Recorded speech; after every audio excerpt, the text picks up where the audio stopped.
प्रश्न पत्र लीक होने की समस्या शिकायत कोई नई नहीं है। मध्य प्रदेश ही नहीं बल्कि पूरे देश में कई बार परीक्षाओं के पर्चे लीक हुए हैं, लेकिन इसका सबसे बड़ा कारण है कि जो अपराधी है वो बच के निकल जाते हैं। आज उज्जैन में कानून के तमाम जानकार हमारे साथ हैं जो कि ये बताएंगे कि आखिर जो पर्चा लीक होता है उसमें सज़ा कितनी होती है और इसे कैसे रोका जाएगा। हमारे साथ वीरेंद्र शर्मा जी हैं, वरिष्ठ अभिभाषक हैं। सर, ये जो देश में पर्चे लीक होते हैं, बच्चों के भविष्य के साथ खिलवाड़ होता है, तो ऐसी स्थिति में किन धाराओं में अपराध पंजीबद्ध होता है और अपराधियों को कितनी बड़ी सजा इसमें हो सकती है? देखिए, बड़ा अनफॉर्चुनेट रहा कि अभी तक मध्य प्रदेश परीक्षा अधिनियम एग्जिस्टेंस में था। उसमें अपराधी जो है वो मैक्सिमम 6 महीने तक की कन्विक्शन होता था या वो जुर्माना भर के निकल जाता था। अब जरूर ये बिल जो है 2024 में लेके आ गए हैं, जिसमें 10 लाख तक के जुर्माने का प्रावधान है, सजाएं भी 5 साल तक हो सकती है। पर वो अलग विषय है क्योंकि पुराने जो अपराध घटित हो चुके हैं उनमें ये बिल आपके लिए लागू नहीं होगा, क्योंकि डेट ऑफ नोटिफिकेशन से लागू होगा। दुर्भाग्य की बात यह है कि अभी कोटा फैक्ट्री करके एक नेटफ्लिक्स पे सीरियल चल रहा है। जब देखेंगे तो बच्चे कितनी मेहनत कर रहे हैं। लोग चाहते हैं कि आईआईटी में हमारा सिलेक्ट हो जाए, माँ बाप उनको पैसा इकट्ठा करके बूंद बूंद इकट्ठा करके वहाँ भेज रहे हैं। पता लगता है कि एक जिसने चीटिंग करी, जिसके पास पेपर लीक हो गया है, वो जाके तुरंत जो है वो 2 दिन में तैयारी कर लेता है और वो 90% मार्क्स ले आया। और एक जिसने बेचारे ने 15-15 घंटे पढ़ाई करी है, वो जाके फाइनली क्या करता है, या तो तीसरी मंजिल से कूद जाता है या फिर वो किसी नदी में कूदता है। तो ये जो दुर्भाग्य है, इस बुराई को रोकना सिर्फ और सिर्फ कानून से संभव है। और जो वर्तमान बिल आया है वो जो है दंडात्मक प्रावधान को उसने बढ़ा दिया है। हमारे साथ पंडित राजेश जोशी जी भी हैं जो वरिष्ठ अभिभाषक हैं। सर, इसको कैसे रोका जा सकता है?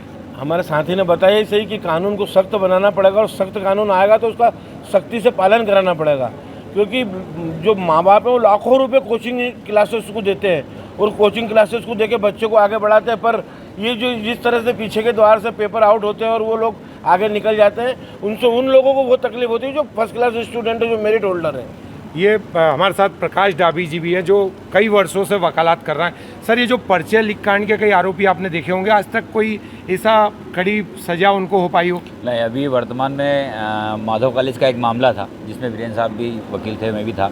उसमें हमने देखा कि एक तो इतना लेंदी प्रोसीजर है, अधिकतम 6 महीने का कारावास है, अर्धदंड पर छूट जाते हैं, है ना। ऐसे में अभी तक 25-30 साल की वकालत में मैंने किसी को नहीं देखा कि सजा हुई हो परीक्षा अधिनियम में ऐसी इसके अंतर्गत। दूसरा क्या है कि कोचिंग क्लासेस जो हैं वो मोटी फीस लेती हैं और उनका पहला प्रयास रहता है कि हमारी कोचिंग का इतना बड़ा नाम हो, तो वो पर्चे लीक कराने में सबसे अहम भूमिका निभाते हैं।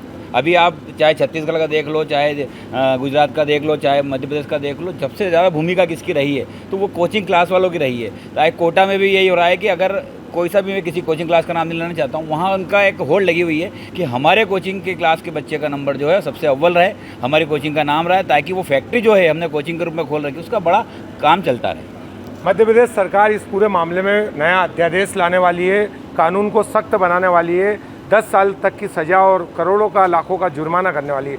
वकील साहब, क्या लगता है आपको, जब कानून सख्त होगा तो कहीं ना कहीं पर्चा लीक कांड जो घटना है उस पर रोक लगेगी? बिल्कुल लगेगी। अभी वर्तमान में जो परिस्थिति देश की है, अभी जिन लोगों ने इस तरह का करते आचरण किया है उनको सख्त सजा होना चाहिए। इससे भी मैसेज जाना चाहिए, उनको पुराने कानून के तहत उनकी गिरफ्तारी नहीं होना चाहिए। उन पर अलग से लोकसभा में एक विशेष कानून पास करके उनके खिलाफ कार्रवाई करना चाहिए, ताकि उन लोगों को सजा मिले, ताकि पूरे देश में एक मैसेज जाएगा, आइंदा इस तरह के लोग लाखों बच्चों के भविष्य को खिलवाड़ ना करें। सर, क्या लगता है आपको, जो कानून है ये पहले से ही सख्त हो जाना था, कहीं ना कहीं सरकार इसमें देरी लगी है सरकार को?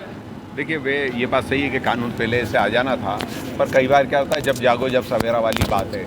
अनफॉर्चुनेट इंसिडेंट हुए देश की आज़ादी के बाद, आज 75 साल हो गए और दुर्भाग्य है कि अंग्रेजों का काला कानून अभी तक चला आ रहा है। तो धीरे धीरे संशोधनों के माध्यम से अब जो है रिवाइज हो रहा है, पर बच्चों को थोड़ा धैर्य रखने की ज़रूरत है, पेशेंस रखें। मेहनती जो बच्चा होगा, मेरा एक निवेदन करना है, भले ही से उसको 90% मार्क्स आएँ, पर वही यदि योग्य होगा तो मार्केट में वो सर्वाइव करेगा। तो मेरा बच्चों से विनम्र निवेदन है कि सुसाइड ऑप्शन नहीं है, सुसाइड ना करें। ये थे उज्जैन के अभिभाषक जिन्होंने कहा है कि कानून तो सख्त हो रहा है, लेकिन भले ही देर हुई हो, लेकिन आने वाले समय में जो पर्चा लीक कांड में पकड़ा जाएगा, निश्चित ही उसकी खैर नहीं है। Vikram Singh Jat, ABP news.